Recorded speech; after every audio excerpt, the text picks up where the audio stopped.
자, 기본이론 과정 24강 진행하도록 하겠습니다. 네, 수업에 앞서서 안내 말씀 한 가지 드리자 합니다. 저희들이 지난번에 괄호넣기 퀴즈 500선이다 이렇게 해서 1번 자료를 제공해 드렸습니다. 이 자료를 통해서 한 번 더 반복 학습하자 이런 취지였죠. 아마 여러분들 다 풀어보셨을 겁니다. 오늘은 이제 2번 자료를 제공해 드립니다. 500선 2번 자료를 제공했는데 이 2번 자료에는 그동안 우리가 배웠던 내용이 또 포함이 되어 있죠. 먼저 교재 2편의 1장 수용급 이론 이 중에서는 탄력성 관련된 부분을 좀 넣어드렸고요. 다음 교재 2장 경기변동 이론, 다음 교재 3장 시장론, 교재 4장 입지 및 공간 구조이론, 교재 5장 부동산 정책론 일부 이렇게 해서 121번부터 250번까지 130개의 지문을 넣어드렸습니다. 이 지문을 한 번 더 읽어보시면서 또 우리가 배웠던 내용을 반복 학습하자 이런 취지가 되겠습니다. 그래서 여러분들이 자료를 출력하셔서 괄호에 알맞는 용어를 한번 넣어보시기 바라겠습니다. 그러나 현 단계에서 괄호에 용어를 넣는다는 게 쉬운 일은 아니에요. 아마 대부분 넣지 못할 것으로 생각이 됩니다. 괜찮습니다. 이때 책 보고 하나씩 찾아가면서 괄호에 넣어보신 게 공부하는 방법이에요. 이렇게 해서 학습하시면 너무너무 좋을 겁니다. 공부가 많이 되는 거예요. 그렇지만 시간이 부족할 수가 있습니다. 이때는 어떻게 하신가? 제가 맨 뒷페이지에 정답을 넣어드렸어요. 이 정답을 괄호에 그대로 옮겨 적으세요. 옮겨 적고 이 지문을 읽어보는 게 공부다. 이렇게 생각하시면 되겠어요. 그래서 시간이 부족하더라도 정답을 보시고 괄호에 옮겨 적고 읽어보시면서 하나씩 이해하시면 그걸로 충분하다 이렇게 생각이 됩니다. 그래서 꼭 본 자료도 활용을 좀 많이 해보시기 바라겠습니다. 자, 이렇게 해서 안내 말씀 간단히 드렸고요. 본 수업 진행하도록 하겠습니다. 자, 여러분 교재 240페이지를 보시기 바랍니다. 자, 240페이지 보시면 자, 3절 주택정책이다 소개되어 있죠. 여기서부터 설명을 드리도록 하겠습니다. 사실 주택정책이라는 것은 주택 문제를 해결하기 위한 공적인 노력이다 할 수 있겠죠. 따라서 우리는 주택 문제부터 접근이 돼야 될 겁니다. 자, 여기 보세요. 주택 문제도 여러 가지가 있습니다. 여러 가지인데 크게 우리가 양적 주택 문제와 질적 주택 문제다. 이래서 두 가지로 구분을 해볼 수가 있다는 겁니다. 이때 양적 주택 문제라는 것은 주택의 절대량이 부족하다는 겁니다. 지금 절대량이 부족하다. 여기서 비롯된 문제를 우리가 양적 주택 문제다 이렇게 이야기하는 겁니다. 흔히 양적 주택 문제를 어떤 우리가 물리적 주택 문제다 이렇게 표현하는 겁니다. 다음 질적 주택 문제라서는 주거의 질적 수준이 낮아진다는 이야기. 지금 주거의 질적 수준이 낮아지면서 비롯된 문제를 우리가 질적 주택 문제다라고 이야기합니다. 뭐 때문입니까? 바로 소득의 문제다 할 수 있겠죠. 따라서 질적 주택 문제를 흔히 우리가 경제적 주택 문제다 이렇게 표현합니다. 그럼 여튼 양적 주택 문제와 질적 주택 문제 뭘 먼저 해결해야 될까요? 바로 양적 주택 문제를 먼저 해결해야 되겠죠. 양적 주택 문제를 먼저 해결하고 질적 주택 문제를 해결해야 된다는 겁니다. 그럼 여하튼 주택 문제를 해결하고자 하는 공적인 노력이 바로 뭡니까? 주택 정책이다 이렇게 보시면 되겠습니다. 여하튼 주택 정책도 여러 가지 목표가 있다는 겁니다. 여러 가지 목표가 있습니다. 결국 주택 정책의 목표는 뭡니까? 주택 문제를 해결하고자 하면 있다는 겁니다. 여러 가지 목표가 있지만 우리는 크게 세 가지로 축약을 해볼 수가 있다는 겁니다. 먼저 양적으로 충분한 주택을 공급을 하자라는 겁니다. 참 양적으로 충분한 주택을 공급해서 주택의 양적 문제를 해결하고자 한다는 겁니다. 어찌 보면 양적으로 충분한 주택을 공급하자 이것 가장 우선적인 목표가 될 수가 있다는 겁니다. 뭐 때문일까요? 우리가 양적 주택 문제를 먼저 해결하자 그랬죠? 지금 양적 주택 문제를 먼저 해결해야 되기 때문에 양적으로 충분한 주택을 공급하자. 이게 가장 우선적인 목표가 될 수 있다는 겁니다. 다음 두 번째, 질적으로 양호한 주택을 공급하자는 겁니다. 세 번째, 환경적으로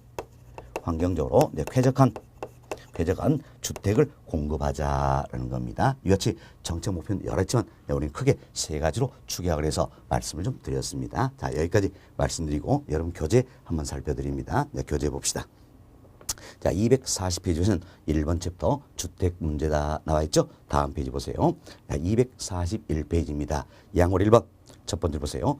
양적 주택 문제란 주택의 절대량이 부족하다. 여기서 비롯된 문제를 말한다는 겁니다. 자, 이는 필요 주택수에 비해서 실제 주택수가 적기 때문이다라는 거죠. 흔히 물리적 주택 문제 이렇게도 표현되는 겁니다. 다음 양거로 2번 봅시다.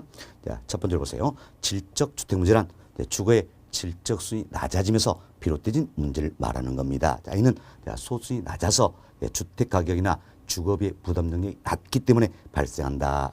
결국 소득의 문제다라는 겁니다. 따라서 경제적 주택 문제 이렇게도 표현하는 겁니다. 그 다음 쯤 보세요. 질적 주택 문제는 양적 주택 문제가 해결된 후의 문제다. 결국 뭘 먼저 해결하자는 겁니까? 양적 주택 문제를 먼저 해결하고 질적 주택 문제를 해결하자. 이렇게 이해하시면 되겠습니다. 네, 이런 정도 간단히 말씀을 드리고요. 다음은 243페이지로 넘어갑니다. 자, 243페이지 보시면 2번 챕터 주택정책의 오이다 소개되어 있죠. 양고로 1번입니다. 네, 첫 번째로 보세요. 자, 정부는 국민이 쾌적하고 살기 좋은 생활하기 위하여 또한 보다 인간다운 생활을 영위하기 위하여 필요한 최저 주거 기준을 갖추고 있다라는 겁니다. 이분도 참고하시고 그 다음 쯤 보세요. 주택 정책이란 주택 문제를 해결하자는 공적인 노력이다. 그래서 주택 정책의 목표도 여러 가지 했지만 우리는 세 가지로 추격을 했습니다. 하단에 동그라미 1번 봅시다. 양적으로 충분한 주택을 공급하자는 거죠. 이는 주택의 양적 부족문제를 해결하는 것에서 가장 우선적인 목표가 된다 알 수 있겠죠. 다음 동그라미 2번 질적으로 양호한 주택을 공급하자는 겁니다. 주택의 질적 향상을 위한 것이다 알 수 있겠죠. 동그라미 3번 환경적으로 쾌적한 주택을 공급하자는 겁니다. 그래서 주거지역의 환경 개선을 위한 것이다 이렇게 보시면 되겠습니다. 자, 이와 같은 주택 정책의 목표도요. 달성하기가 쉬운 것만은 아니다라는 겁니다. 자, 동그라미 1번 위로 올라가 보세요. 세 번째 좀 올라가 보시면 끝부분에 나와 있죠. 자, 이러한 주택 정책의 목표는 시장 개입에 대한 시장 참여의 저항이라든지 정부의 과단 재정 부담, 대책의 일관성 결여 등등의 여러 가지 이유로 해서 달성하기가 쉽지는 않다라는 것도 참고를 하시면 되겠습니다. 자, 이제 이런 정도에서 정책의 목표 이야기를 좀 해드렸고요. 자, 다음은 여름교재 244페이지를 보세요. 자, 244페이지는 양고로 2번 주택정책의 유형이다. 소위죠. 간단히 이해하시면 되겠습니다. 자, 주택정책의 유형에도 편과로 1번 신규택 공급정책, 편과로 2번 기존택 공급정책 이렇게 구분할 수가 있다는 겁니다. 먼저 편과로 1번입니다. 자, 신규택 공급정책이다. 말 그대로 주택으로 새로 지어서 공급하자 그 이야기예요. 신규 공급이니까 자, 이는 유량입니까? 저량입니까? 유량이다. 그래서 플로우 정책이다. 이렇게 표현되는 겁니다. 그래서 두 번째를 신규택의 공급을 확대하는 정책을 말한다. 이렇게 이해하시고 편과로 2번 기존주택 공급 정책입니다. 현재 시장에 존재하는 주택을 개보수해서 공급시키겠다라는 거지요. 자, 이는 기존 주택을 대선하니까 이제 저량이다 할 수 있겠죠. 그래서 스톡 정책이다 표현할 수 있겠습니다. 그래서 첫 번째 그 부분 보세요. 기존 주택이나 주거지를 재개발하거나 개보수 관리를 통하여 기존 주택의 공급을 확대한 정책을 말한다. 이렇게 해서 자, 주택 정책 유형에도 크게 신규 주택 공급 정책, 기존 주택 공급 정책 등이 있다. 참고하시면 되겠습니다. 다음 양호를 3번 봅시다. 자, 양호 3번 보시면 주택 정책 내용이다. 소개동인데 이것은 주택 정책도 크게 주택 공급 제도와 주택 개량 제도, 구매력 강화 제도 등으로 구분할 수가 있다라는 겁니다. 이때 주택 구매력 강화 제도라는 게 있어요. 이건 뭡니까? 내 집을 좀 더 쉽게 마련할 수 있도록 구매력을 강화시켜준 제도다. 이렇게 해서 간단하게 참고하시면 될 부분이 되겠습니다. 자, 이런 정도로 해서 2번 챕터 주택정책의 의의는 설명을 드렸고요. 다음은 이제 245페이지 3번 챕터입니다. 3번 챕터 여기서부터가 사실은 주택정책에서도 가장 중요한 부분이다 할 수 있겠습니다. 자, 여기 보세요. 여기서 우리는 이제 이것은 주택정책의 목표를 달성하기 위해서는 여러 가지 정책의 수단들이 있다라는 이야기예요. 주택 정책의 수단들이 있다라는 겁니다. 이 중에 대표된 주택 정책의 수단이다. 우리 두 가지 들어볼 수 있겠죠. 하나는 바로 뭡니까? 임대주택 정책이다 할 수 있겠죠. 임대주택 정책이다라는 겁니다. 자, 또 하나는 분양주택 정책이다라는 겁니다. 처음 임대주택 정책, 분양주택 정책 이 자체가 대표되는 주택 정책의 주택정책의 수단이 된다라는 겁니다. 그 밑에 상대적으로 중요한 건 결국 어때? 임대주택정책입니다. 우리 시험 임대주택정책은 거의 매마다 나옵니다. 그리고 분양주택정책은 간혹 한 번씩 나오고 있다는 겁니다. 사실 우리가 여기는 임대주택정책 이 부분만 잘 이해를 해놓으시면 분양주택정책은 어때? 거저먹기예요. 저희들이 문제풀이 과정에서 문제 더도 말고 딱 세 문제 정도만 풀어보면 모두가 이해될 부분이다 이렇게 생각합니다. 그래서 저희들이 분양주택정책이다 이 부분은 심화 과정에서나 한 번쯤 이야기될 내용이고 본 기본 과정에서는 임대주택정책 중심으로 이야기 좀 드리도록 하겠습니다. 자, 이것은 임대주택정책에도 여러 가지 정책적인 수단이 있다는 겁니다. 자, 그런데 우리 시험에 주로 출제된 건 세 가지예요. 자, 먼저 임대료 규제 정책이라는 게 있습니다. 자, 임대료 규제 정책이다. 다음 임대료 보조 정책이 있죠. 다음은 임대주택 공급 정책이다. 공공이 임대주택을 직접 공급하겠다라는 겁니다.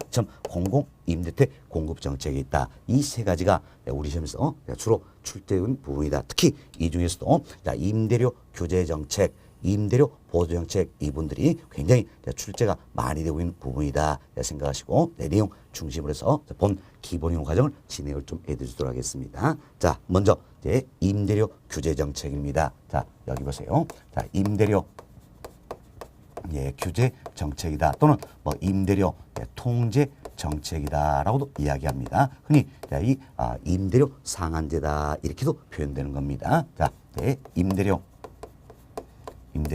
상한제다 이렇게 표현하는데 자, 먼저 우리가 이것은 임대료 규제 정책이다. 이건 쉽게 이런 생각하세요. 자, 이 시장에서 형성된 임대료를 어때? 규제하겠다. 통제하겠다. 자, 이런 정책이다라는 겁니다. 자, 그럼 우리가 이것은 임대료 정책 이걸 이해하기 위해서는 먼저 이 부분부터 한번 살펴봅시다. 자, 여기 보세요.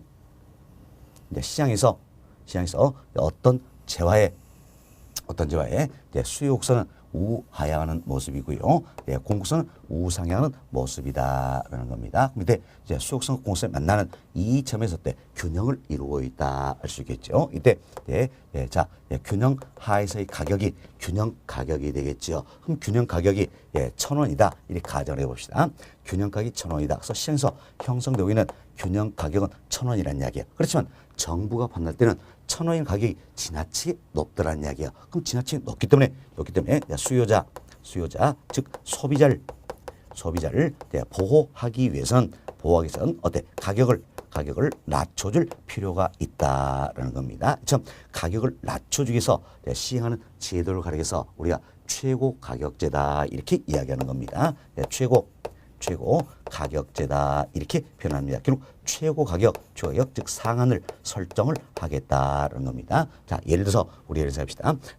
자, 800에 정부가 상한을 설정했어요. 자, 정부가 개입하기 전에는 얼마입니까? 1,000원이지요. 1,000원. 그러나 정부가 시장에 개입을 해서 상한 800을 설정을 했다는 이야기예요. 그럼 상한 800을 설정했다. 즉 최고 가격 즉 상한 800을 설정했다는 이야기는 결국 800 이상 받지 못하도록 한다는 이야기예요. 그럼 자, 정부가 개입하기 전에는 어떤지 수요자, 소비자 입장에서는 시장에서는 균형 가격인 1,000원 주고 샀다는 이야기예요. 그렇지만 정부가 800의 최고의 상한을 설정해 놓으면 그러면 공급자들은 800 이상 받을 수 있어요? 없어요? 없다는 얘기. 공급자가 받을 수 있는 최고 가격 상한이 얼마다 버리니까 800이 돼버린다라는 겁니다. 이렇게 이해하시면 되겠습니다. 자, 잠시 뒤에 한 번 더 말씀드릴게요. 자, 이처럼 이제 시장에서는 균형 가격은 1000인데 정부가 800의 최고 가격을 설정했다라는 겁니다. 그럼 이때 먼저 공급자 입장에서 봅시다. 그럼 공급자 입장에서는 800의 최고 가격 상한이 설정이 돼 있으니까 공급자가 받을 수 있는 최대 가격은 즉 상한은 얼마가 됩니까? 800이 되겠다. 그럼 이때 공급자 입장에서는 어때? 500이란 가격 받을 수 있어요? 없어요? 있죠? 500이란 가격 받을 수 있어요. 왜? 받을 수 있는 최고 가격이 800이니까 이 범위 내에서만 받으라는 이야기예요. 그럼 500 받을 수가 있다는 겁니다. 다음 800 받을 수가 있지요. 다음 1000 받을 수 있어요? 없어요? 없다라는 겁니다. 왜? 800에 지금 최고의 상한을 설정했기 때문에 800보다 더 높은 가격은 공급자에서 받을 수가 없다라는 겁니다. 자, 1200 받을 수 없지요. 1,500도 받을 수 없다라는 겁니다. 결국 공급자 받을 수 있는 최고 가격은 800이 된다. 그럼 우리가 이 사례를 통해서 공급자들은 800 받을 수 있고 또 어때 500도 받을 수 있겠지요. 그럼 공급자는 얼마 받으려 할 것인가? 어때? 이제 사실 공급자 입장에서는 시장에서는 균형 가격인 1,000 이걸 받아야 1,000 이걸 받아야 정상 이윤이 존재한다는 이야기예요. 존재한다. 그렇지만 어때? 정부가 규제를 하기 때문에 1,000 받을 수 있어요? 없어요? 없죠? 그럼 결국 800이나 500을 받아도 정상 이윤 존재합니까? 존재치 않습니까? 존재치 않는다는 이야기예요. 결국 손해를 보다도 적게 보려고 그러겠죠. 따라서 모든 공급자들은 얼마를 받을 것인가? 바로 800을 받게 된다. 이렇게 보시면 되겠습니다. 800을 받게 된다. 그래서 자, 정부가 800에 최고가격 설정한다면 모든 공급자들은 800을 받게 된다라는 겁니다. 그럼 자, 보세요. 이제 정부가 개입하기 전에는 얼마였습니까? 1,000원이었죠. 정부가 개입한 후에는 얼마 됩니까? 800이 되겠다라는 겁니다. 그럼 자, 정부가 뭐 때문에 개입했어요? 시장에서는 균형 가격 1,000원이 지나치게 높다라고 판단되어서 이걸 어때? 낮춰줄 목적으로 개입을 했다는 이야기예요. 그렇죠? 개입을 했다. 그래서 자, 800의 최고가격 상한을 설정하니까 결국 어때? 800 이렇게 해서 가격이 낮아졌다라는 겁니다. 따라서 소비자 즉 수요자를 보호한다. 목적을 달성할 수가 있다라는 겁니다. 있다. 다음은 이제 우리가 또 이런 생각을 해봅시다. 보세요. 시장에서는 균형 가격은 1,000입니다. 1,000인데 정부가 이제 1,200의 최고 가격 상한을 설정한다라는 겁니다. 그럼 1,200의 최고 가격 상한을 설정한다면 그때 1,200 범위 내에서 받으라 그 이야기죠. 1,200 범위 내에서 받으라. 그래서 공급자 입장에서 받을 수 있는 최고 가격 상한이 얼마입니까? 이제 1,200이 된다. 이렇게 보시면 되겠습니다. 1,200이다라는 이야기요. 그럼 자, 이때 이제 이 공급자 입장에서는 500 당연히 받을 수 있죠. 왜? 1,200 이 범위 내에서 받으면 된다는 이야기예요. 그래서 800도 받을 수 있고 1,000도 받을 수 있고 1,200도 받을 수 있겠죠. 그러나 1,500은 받을 수 있어요? 없어요? 없다라는 겁니다. 공급자 입장에서 받을 수 있는 상한이 얼마입니까? 1,200이 돼버렸다라는 겁니다. 자, 그럼 이때 보세요. 공급자 입장에서는 이제 정상 이윤도 존재치 않는 800이나 500은 현실적으로 받으려고 할까 안 할까요? 안 하겠지요. 현실적으로 받으려 하지 않는다는 이야기예요. 그럼 정상 이윤 존재는 어때? 1,000 이걸 받을 수도 있고 다음 1,000보다 더 높은 가격인 1,200을 받는다라면 이때는 어떻습니까? 정상 이윤 이상의 것이 존재하겠죠. 결국 초과 이윤이 존재한다 할 수 있겠습니다. 이때 공급자는 자, 얼마를 받으려 할 것인가 한번 생각을 해보자는 겁니다. 자, 얼마 받으려 할까요? 자, 1,200원 받으려 할까요? 1,000원 받으려 할까요? 그렇죠. 모든 공급자들은 1,000원을 받고자 한다는 겁니다. 왜 그럴까요? 자, 공급자 입장에서는 초과 이윤은 없어도 정상 이윤만 존재한다면 자, 이처럼 정상 이윤만 존재하는 얼마인지 공급할 용의가 있다냐. 사실 초과 이윤을 얻으면 너무너무 좋겠죠. 그렇지만 초과 이윤은 소멸되고 정상 이윤만 존재한 날짜도 얼마인지 공급할 용의가 있다는 겁니다. 그럼 결국 1,000원 받고 팔 용의가 있다는 이야기예요. 용의가 있다. 그럼 자, 비교해보세요. 이제 공급자 A는 1,200원 받고 팔고자 합니다. 그래서 어때? 초과 이윤을 얻고자 한다는 이야기. 그러나 공급자 B는 나는 초과이윤 없었다. 오로지 정상 이윤만 얻는다고 얼마인지 팔 용의가 있다는 이야기예요. 그래서 B는 정상 이윤만 얻는 수준인 1,000원 이거 받고 팔고자 한다는 이야기. 그럼 나는 누가 거래합니까? 똑같은 상품인데 1,200원 주고 사겠어요? 1,000원 주고 사겠어요? 수혜자인 내 입장에서는 당연히 1,000원 주고 산다는 이야기. B와 거래가 된다는 이야기. 그럼 A는 어때? 팔 수 있어요? 없어요? 없다는 이야기. 그럼 A도 어떤 할 것인가? 나도 정상 이윤만 얻는다면 얼마인지 공급할 용의가 있기 때문에 결국 때 얼마 받을까요? 1,000원 받고 팔겠다라는 이야기예요. 보겠다. 결국은 모든 공급자들은 정상 이윤만 얻을 수 있는 얼마입니까? 1,000원 받고 팔고자 한다는 겁니다. 그럼 잘 보세요. 1,200 여기에 최고 가격을 설정했더니 1,200 여기에 최고 설정했더니 모든 공급자들은 결국 얼마 받는 겁니까? 1,000원 받는다는 이야기예요. 받는다. 그럼 자, 이 킷을 살펴보니까 정부가 개입하기 전에 가격은 1,000원이었지요. 자, 1,200에 최고에 설정했더니 결국은 다시 얼마가 돼버렸습니까? 1,000원이 돼버렸다는 이야기. 그럼 가격을 낮춰준 효과를 얻을 수 있어요? 없어요? 없다라는 겁니다. 없다. 자, 이처럼 수요자 즉 소비자를 보호하기 위해서 가격을 낮춰줘야 한다. 이때는 어때?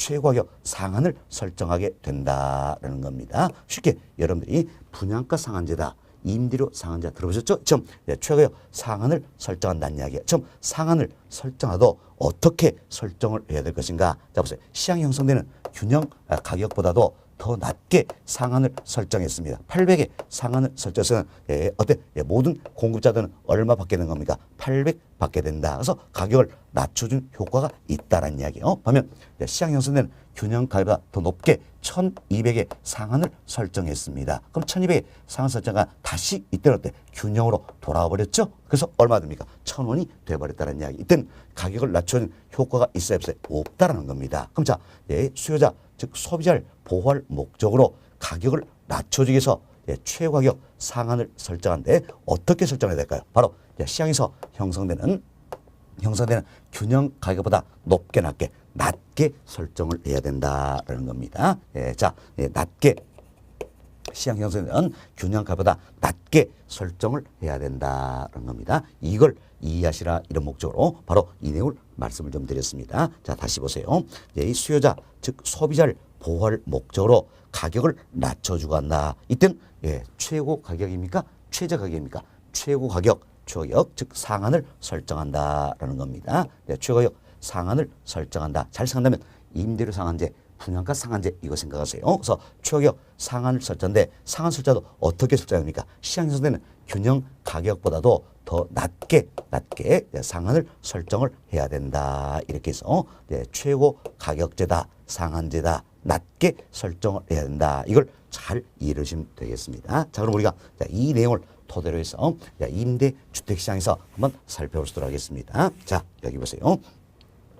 이제 임대주택시장입니다. 자, 임대주택시장에서 임대주택에 대한 수요 곡선은 자, 우하향한다 가정합시다. 다음 공급선은 우상향한다 가정합시다. 그럼 지금 수요만 이 점에서 균형이 이루어지겠지요. 이때 자 균형 하에서 임료가 있습니다. 임료 이게 이제 균형 임료다. 그래서 우리가 P 스타 이렇게 표현합시다. 균형 임료입니다. 그럼 자 시장 형성되는 이와 같은 균형 임료가 적절하다면 결국 정부가 개입할 필요가 있어요 없어요? 없다라는 이야기예요. 그렇지만 시장 형성되는 균형 임료가 지나치게 높다고 판단된다라는 겁니다. 지금 지나치게 높다고 판단되면 이제 자, 이 임차인을 보호할 목적으로 임차인을 보호할 목적 임차인이 결국 뭡니까? 수요자, 소비자가 된다 할 수 있겠죠. 그 임차인을 보호할 목적으로 임료를 임대료죠. 임료를 낮춰주고자 한다는 겁니다. 참, 이 임차인을 보호할 목적으로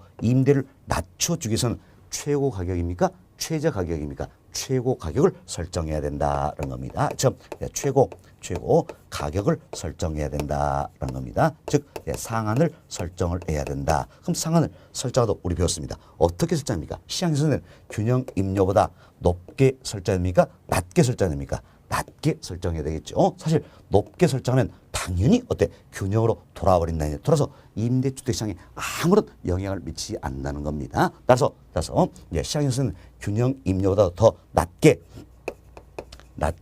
상한을 설정을 해야 된다라는 겁니다.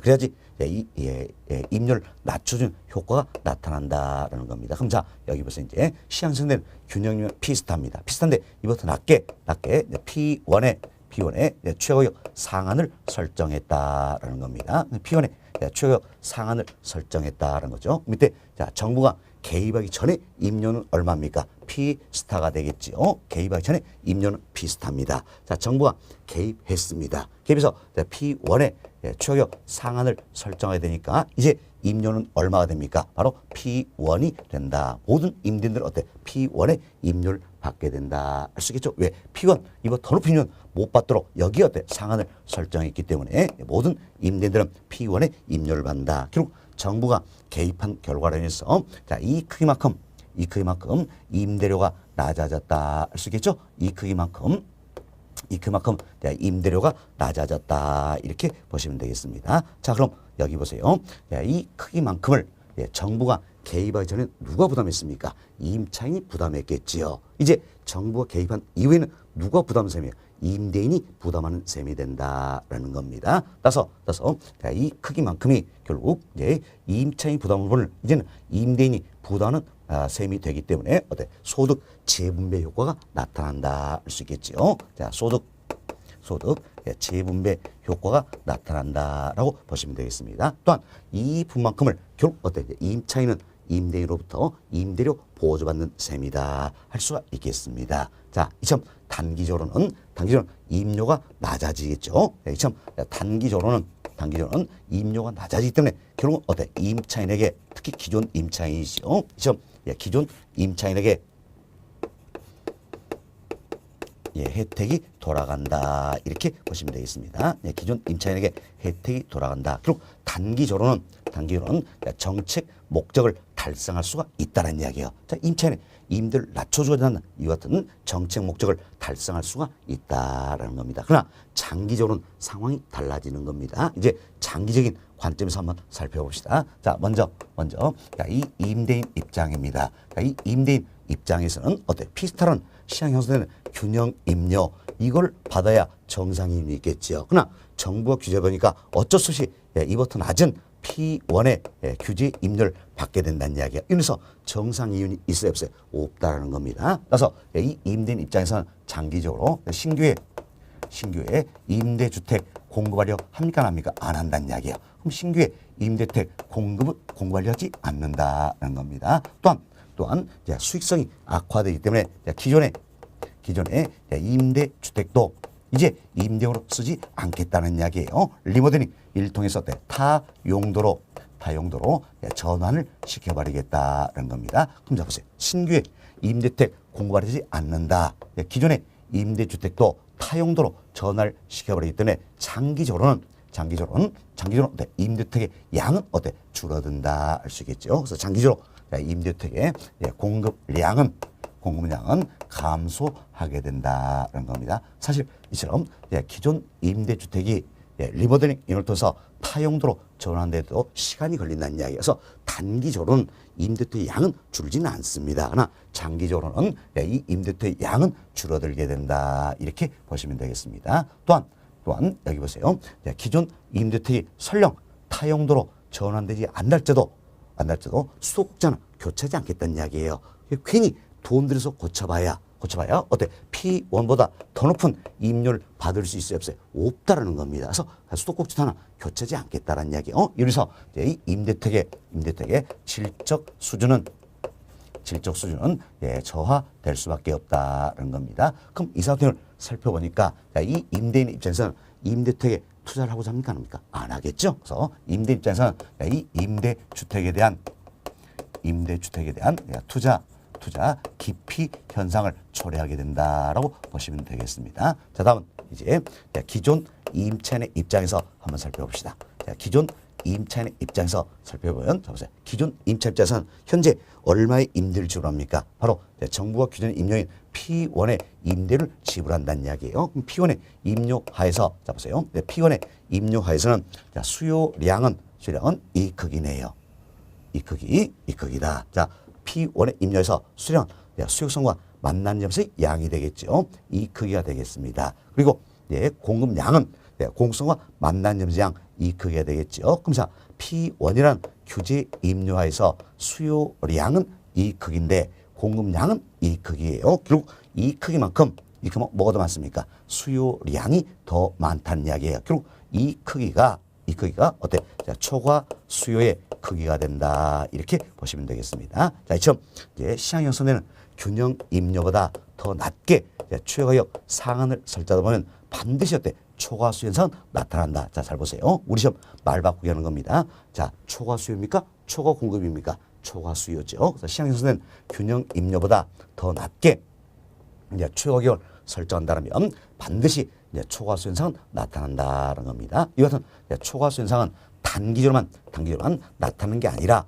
만성적으로 나타나게 됩니다. 그래서 단기뿐만 아니라 장기에도 존재하게 된다. 그럼 이것은 초과 수의 크기는 단기와 장기를 비했을 때 어디가 더 클 것인가? 어디가 더 클까요? 당연히 장기가 더 크겠지요. 왜 그럴까요? 장기적으로는 공급량이 더 줄어버리기 때문이다. 이렇게 보시면 되겠습니다. 장기적으로 공급량이 더 줄어버리기 때문이다. 그래서 초과수요 크기는 더 커진다. 그럼 자, 여기서 한번 보세요.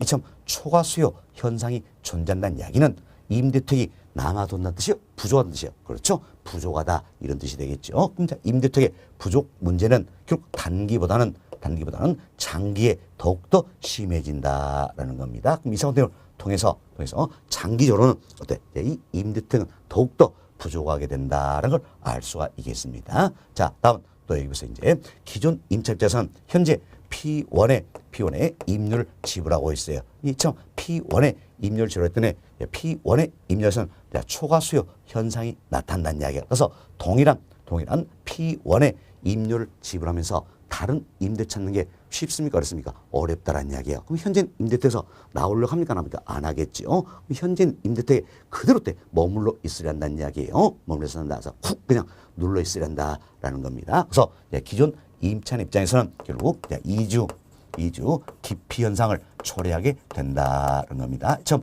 이주 기피 현상이 나타나기 때문에 주거 이동은 어때? 저하된다. 이렇게 보시면 되겠습니다. 주거 이동은 저하된다. 자, 이분도 우리 시험 단골 메뉴예요. 자, 보세요. 이제 정부가 시장의 상승에는 균형 임료보다도 낮게 최고요 설정하니까 결국 임료가 낮아지잖아요. 그럼 임료가 낮아지니까 주거 이동 활발할 것이다. 이 생각을 하기 때문에 우리 시험 주로 나오는 부분입니다. 자, 그래서 임료가 낮아지지만 주거 이동은 어때? 오히려 활발한 게 아니라 오히려 어때? 저하된다는 겁니다.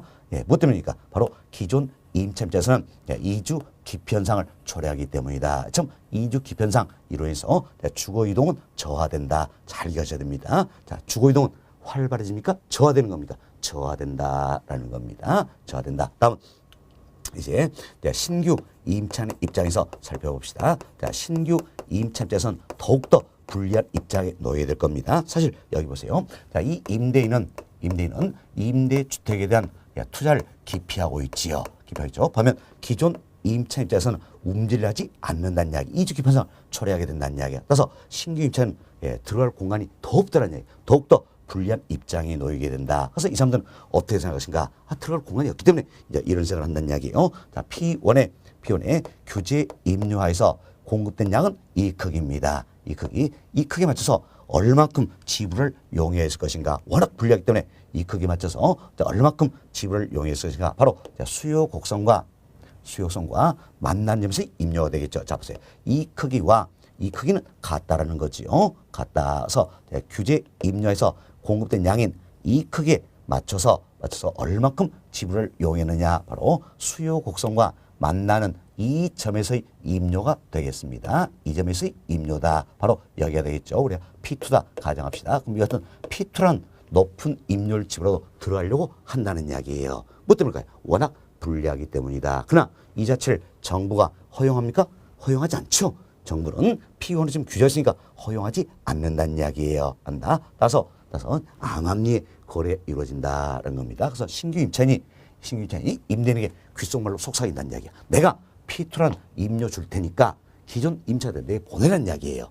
내보내라. 지금 암암리에 거래가 이루어진다. 왜? 정부는 P2의 임료를 허용하지 않죠? P1으로 규제하고 있기 때문에 암암리에 거래가 이루어진다. 이러면서 어때? 암시장이 형성이 되고 결국 어때? 음성적 거래가 이루어진다 할 수 있겠지요. 자, 참 암시장에서 형성될 수 있는 최대 임료는 얼마 될까요? 바로 P2가 되겠죠. 자, 이 신규 임차인은 아무리 불리해도 P2보다 더 높은 임료는 지불하지 않을 거예요. 그래서 암시장에서 형성될 수 있는 최대 임료는 바로 P2가 된다라는 겁니다. 그래서 암시장에서 형성되는 최대 임료는 얼마입니까? P2다. 결국 이 암시장에서 형성된 최대 임료는 시장에서 되는 균형 임료보다 더 높죠. 정부가 규제하는 임료보다 더 높게 된다라는 겁니다. 참 암시장에서 형성된 최대 임료는 P2가 되겠고 정부가 규제한 임료는 P1이 된다는 겁니다. 따라서 어떤 임료가 이원화 돼버린다. 그래서 이제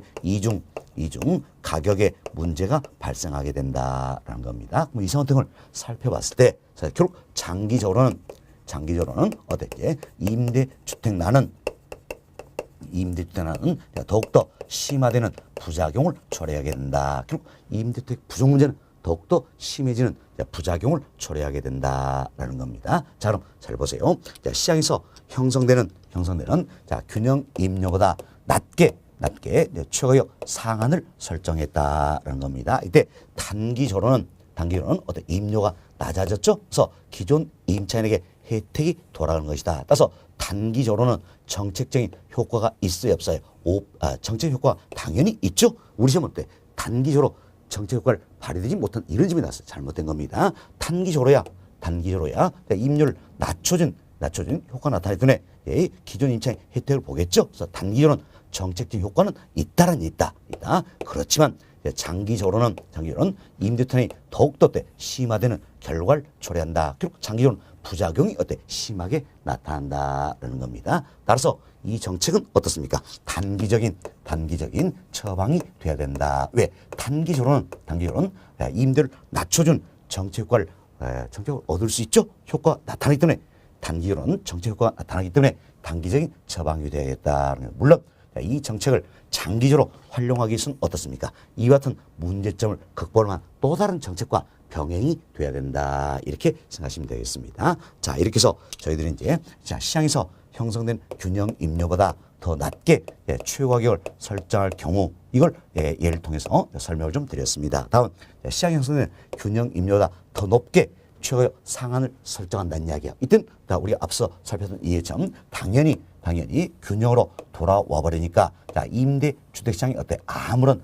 영향을 미치지 않는다. 이렇게 보시면 되겠습니다. 따라서 단기적이라도 정책과를 얻기 위해서는 시장 형성된 균형 임료보다 낮게 최고의 상한을 설정해야 된다. 이렇게 이해하시면 되겠습니다. 자, 이렇게 해서 저희들이 이제 임대료 규제 정책이다. 이건 상당히 세부적으로 말씀을 드렸습니다. 그만큼 우리 시험에서 출제된 비중이 높기 때문이다 생각하시고, 자, 교재 통해서 한 번 더 반복 학습하도록 하겠습니다. 자, 여러분 교재 245페이지 보세요. 자, 245페이지 보시면 이제 세 번째 챕터 임대주택정책 수단이다 나와 있죠. 이에서 양과 1번 임대료 규제 정책이다. 지금 이번 설명드렸죠. 그래서 임대료 규제 정책은 다른 말로 임대료 통제 정책이다 표현을 쓰겠죠. 또한 임대료 상한제다. 우리 최고의 상한 설정 있죠. 그래서 임대료 상한제다 이렇게도 표현한다라는 겁니다. 자, 편과 1번 의의 봅시다. 첫 번째 줄입니다.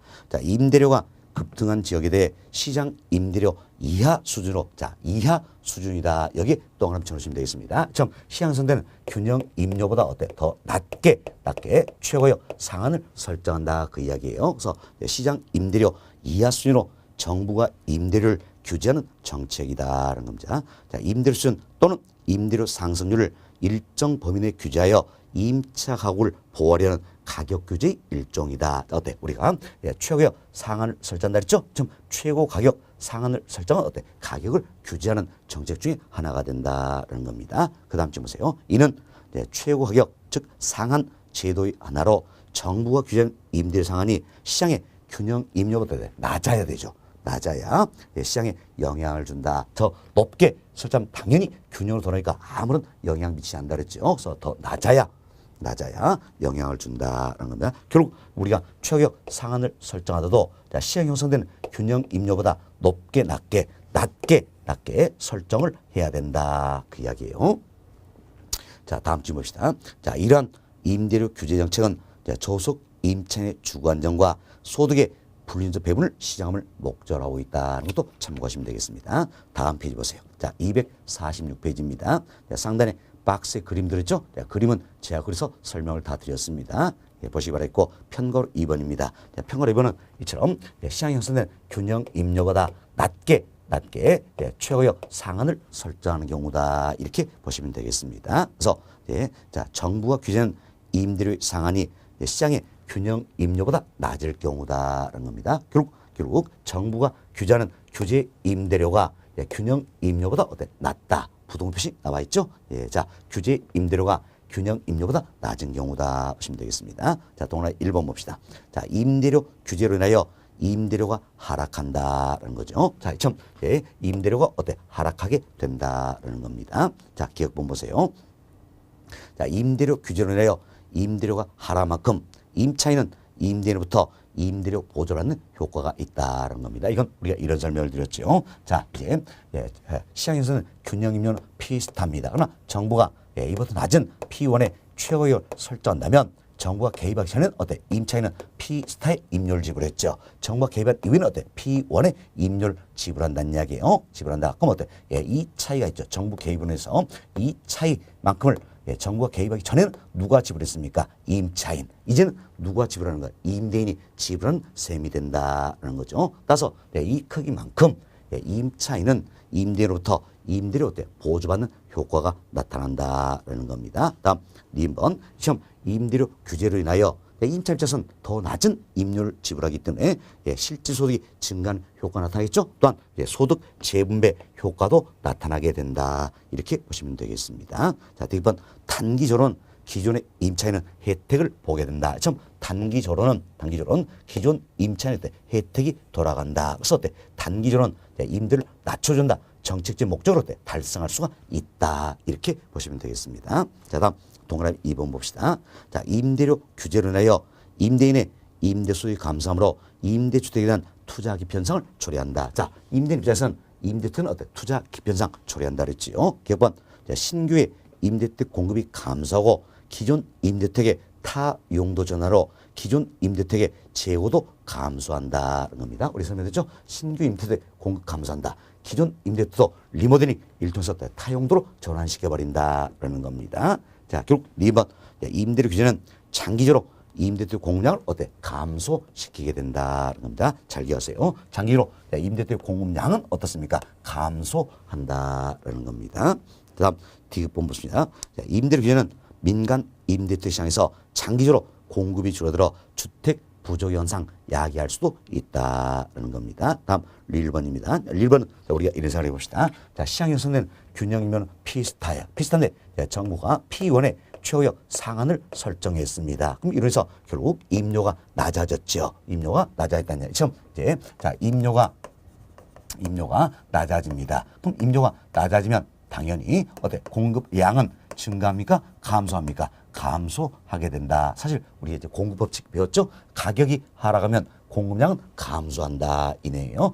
감소한데 우리가 이제 공급량이 감소한데 단기와 장기 이걸 비교해 보자라는 겁니다. 비교하면 단기적으로는 사실 임대주택 공급량 줄지 않습니다. 줄잖아요. 그렇지만 장기적으로는 임대주택 공급량이 어때? 감소하게 된다는 겁니다. 결국 단기와 장기를 비교했을 때 상대적으로 어때? 장기의 공급량 어때? 더 많이 줄어든다 할 수 있겠죠. 그럼 장기적으로 공급량이 더 많이 줄어든다는 이야기예요. 그럼 자, 더 많이 이렇게 줄어들면 결국 어때? 임대료 가격 변에 민감하다 할 수 있겠죠. 그럼 장기가 어때? 탄력적이란 이야기예요. 그럼 상대적으로 단기는 뭐가 됩니까? 비탄력적이다 이렇게 표현할 수 있겠죠. 사실 단기만 따지면 임대주택 공급량은 줄지 않기 때문에 뭡니까? 완전 비탄력할 수 있겠죠. 그렇지만 여기서는 단기와 장기를 상대적으로 비교하는 내용이에요. 그럼 상대적으로 비교했을 때 장기에 임대주택이 더 많이 줄어들어서 장기가 탄력적이라면 단기는 상대적으로 비탄력적이다 표현할 수 있다 이렇게 이해하시면 되겠습니다. 자, 그래서 이제 1번 보세요.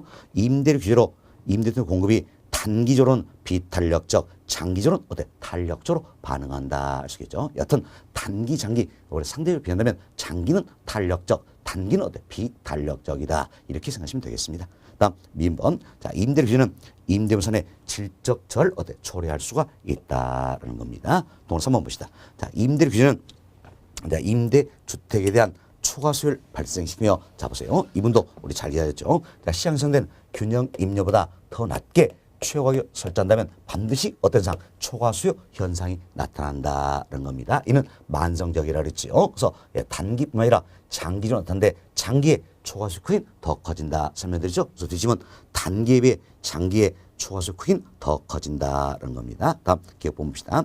임대료 규제는 기존 임차인들의 이주 기편성을 초래하여 기존 임차인들의 이주 기편성을 초래한다. 그래서 주거 이동을 저하시킨다. 이분도 잘 기억하셨죠? 주거 이동을 어떻습니까? 저하시킨다라는 겁니다. 다음 한번 보세요. 자, 임대료 규제가 지속되면 장기적으로는 암시 시장이 형성된 등 음성적 거래가 발생할 수 있다. 자, 신규 임차 입장에서는 워낙 불리하더라. 그래서 더 높은 임료를 집으로 들어가야 된다. 그래서 암시장이 형성된 등 음성적 거래가 이루어질 수 있다. 그 이야기지요. 2번 임대료 규제는 임대료에 대한 이중 가격을 형성할 수가 있다는 거죠. 또 설명드렸죠. 이때 이중 가격 결국 뭡니까? 암시장에서 형성될 수 있는 최대의 임료와 정부가 규정한 임료는 다르기 때문에 이중 가격 문제가 나타날 수 있다라는 겁니다. 다음 동그라 4번 봅시다. 장기적으로는 임대차이 오히려 심화되어 저소득층 임차인들의 주거 환경이 악화될 수 있다. 그래서 장기적으로는 임대주택은 더욱더 심화되는 부작용을 초래한다. 임대주택의 부족 문제는 더욱더 심해진다. 이 같은 부작용을 초래할 수 있다 생각하시면 되겠습니다. 여튼 시장 형성된 균형 임료보다 낮게 최고 가격을 설정할 경우 이때 단기적으로야 임대료가 낮아졌죠. 그래서 기존 임차인에게 혜택이 돌아간다. 정책적 목적을 달성할 수 있다는 이야기예요. 그렇지만 장기적으로는 임대차는 더욱더 심화되는 부작용을 초래하게 된다. 이렇게 보시면 되겠어요. 자, 잘 이해하셨죠? 단기에는 정책 효과가 있어요, 없어요? 있다는 거. 단기에는 정책 효과는 나타난다. 이걸 보시면 되겠습니다. 물론 장기적으로는 부작용이 더 심해진다라는 거예요. 자, 다음은 평가로 3번 봅시다. 평가 3번은 정부가 규정하는 임대료 상한이 시장의 균형 임료보다 높을 경우입니다. 정부가 규제하는 임대료 상한이 시장의 균형이 더 높을 경우에요. 이때는 당연히 어떻습니까? 균형으로 다시 돌아온다 그랬죠. 그래서 이 임대 시장에 아무런 영향을 미치지 않는다. 이렇게 보시면 되겠습니다. 그래서 동그라미 1번 정부의 규제 임대료가 시장의 균형 임대료 획이 다시 돌아온다는 이야기. 균형 임대료 다시 획이 돌아온다. 그래서 임대료는 균형 임대료와 임대주택 공급량에 아무런 영향을 미치지 않는다. 결국 임대주택 시장에 아무런 영향을 미치지 않는다라는 겁니다. 따라서 동그라미 2번 임대료 규제는 임대 부산에 질적자 가져올 이유가 없겠죠. 왜? 아무런 영향을 미치지 않기 때문에. 또한 기존 세입자 이동도 저하시키지 않는다. 왜? 아무런 영향 미치지 않기 때문이다. 이렇게 보십니다. 여튼 시장이 형성된 균형 임료보다 높게 최고의 상한을 설정한다면 당연히 균형으로 돌아오기 때문에 임대주택 시장에 아무런 영향을 미치지 않는다. 이렇게 생각하시면 되겠습니다. 자, 이론도 이해하시면 되겠고요. 자, 여러분 교재 248페이지로 넘어가 봅니다. 자, 248페이지 하단에 보충학습 박스가 들어있죠. 가격 규제 제도다 소개되고 있는데 박스 내용 한번 봅시다. 자, 가격 규제란 특정한 정책 목적을 달성하기 위하여 정부가 직접적으로 가격 형성에 개입하는 것을 말한다. 시장에만 맡겨둔 게 아니란 이야기예요. 시장에 맡겨둔 게 아니라 정부가 개입을 한다. 그 이야기입니다. 그래서 가격 규제는 시장 기후에 의한 자원 배분의 인위적인 제약을 가하는 것으로 정부가 시장 기후의 정상적인 작동 자체를 막으면서 가격과 거래량에 영향을 미치는 직접적인 규제 수단이다라는 겁니다. 이것은 가격 규제도 지금까지 저희가 다뤘던 최고 가격제가 있고 반대로 최저 가격제가 있습니다. 사실 우리는 수요자를 즉 임차인을 보호할 목적이다. 이 같은 경우에는 최고 가격을 실시한다 했죠. 그래서 최고 가격제 이것만 이해하시면 되는 겁니다. 또 반대로 최저 가격제는 공급자를 보호할 목적이에요. 우선 특히 농부들 보호할 목적을 실시하는 게 최저 가격제다. 근데 우리 과정에서는 최저 가격제는 의미가 없는 겁니다. 최고 가격제 이것만 이해하시면 되겠습니다. 그래서 동그라미 1번 보세요. 최고 가격제란 정부가 최고를 설정하고 설정된 최고가격 이상을 받지 못하도록 하는 제도다. 그래서 P1에 최고가격 설정한다면 이 최고가격 이보다 더 높은 임료로 받지 못하도록 규제한다. 그럼 임대입자에서 최대한 받을 수 있는 임료가 얼마나 되는 겁니까? P1이 된다. 그 내용이에요. 그래서 다시 보세요. 최고가격제란 정부가 최고가격 설정하고 설정된 최고가격 이상을 받지 못하도록 하는 제도다. 알 수 있겠습니다. 자, 기억번. 자, 최고 가격은 시장의 균형 가격보다 낮은 수준에 설정된 의미가 있다는 거죠. 우리가 여러 차례 한 겁니다. 시장 형성되는 균형 임료보다 더 낮게 설정돼야지 단기적으로나마 임료를 낮추는 정책 효과를 얻을 수 있다. 높게 설정하면 당연히 균형으로 돌아가니까 아무런 영향 미치지 않는다라는 겁니다. 그래서 시장의 균형 가격보다 낮은 수준에서 설정된 의미가 있다는 겁니다. 님은 소비자 보호, 즉 수요자 보호를 위하여 실시하는 가격 규제 수단이다. 소비자, 즉 수요자를 보호할 목적으로 시행하는 게 바로 뭡니까? 최고 가격제 상한제다. 이렇게 보시면 되겠습니다. D번 대표 예로 임대료 규제, 아파트 분양가 규제 등이 해당이 된다. 이렇게 보시면 되겠습니다. 자, 이렇게 해서 저희들이 이제 임대료 규제 정책이다. 즉 임대료 상한제 아주 구체로 이야기를 좀 드렸습니다. 자, 다음은 여름 교재 자, 249페이지 양괄호 2번이에요. 양괄호 2번 여기선 자, 임대료 보조 정책이다 소개되고 있죠. 자, 임대료 보조 정책이다. 이건 말 그대로 보세요. 임대료를 보조해주는 정책이다. 이렇게 보시면 되겠습니다. 임대료를 보조해주는 정책이다. 그럼 자, 이처럼 임대료는 이제 누구에게 보조를 해줄까요? 자, 여기 보세요. 자, 우리 흔히 임대료 보조는 어떻습니까? 임차인에게 이루어진다 할 수 있겠죠. 그렇지만 경우에 따라서는 이 임대인에게도 임대료 때 보조할 수가 있다는 이야기예요. 있다. 자, 우리가 임차인이면 보조를 이런 생각하기 때문에 우리 시험은 이분도 3번이나 출제가 됐던 겁니다. 자, 임차인에게 임대료 보조할 수도 있지만 경우에 따라서는 임대인에게 임대를 보조할 수도 있다는 이야기. 자, 그럼 생각해보세요. 자, 이 임대인에게 임대료 보조를 해줍니다. 그럼 임대인은 임대료 보조받은 만큼 임대택 공급을 늘린다는 이야기예요. 그럼 임대택 공급이 늘어나기 때문에 당연히 임대료가 하락하겠지요. 그럼 임대료가 하락하는 혜택은 누구에게 돌아갑니까? 결국 임차인에게 돌아간다. 이렇게 보시면 되겠습니다.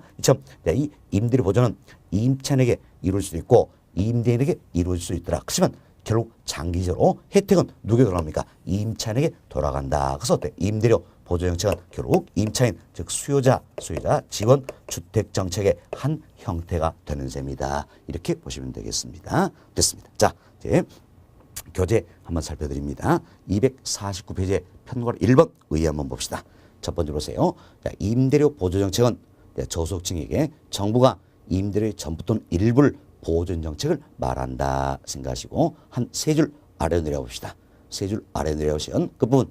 자, 이런 임대료 보조 정책은 임대료 보조를 통한 소득 증대 효과로 인하여 저소득층의 주택 문제를 해결하기 위한 정부의 시장 개입 정책 중 하나가 되겠지요. 어때? 임대를 보조하는 것도 결국 정부가 시장에 개입하는 하나의 방법이에요. 저희들이 이런 이야기 했죠. 자, 보조금을 지급해 주겠다. 이렇게 해서 시장에 개입할 수 있어요, 없어요? 있죠? 이는 뭡니까? 간접적인 개입 방법이다. 배웠었죠? 됐습니다. 그래서 시장 개입 정책 중 하나로 저소득층 임차인의 과중한 임대료 부담을 줄여줄 수 있다는 겁니다. 다음 동그라미 1번 보세요. 자, 설명드린 내용입니다.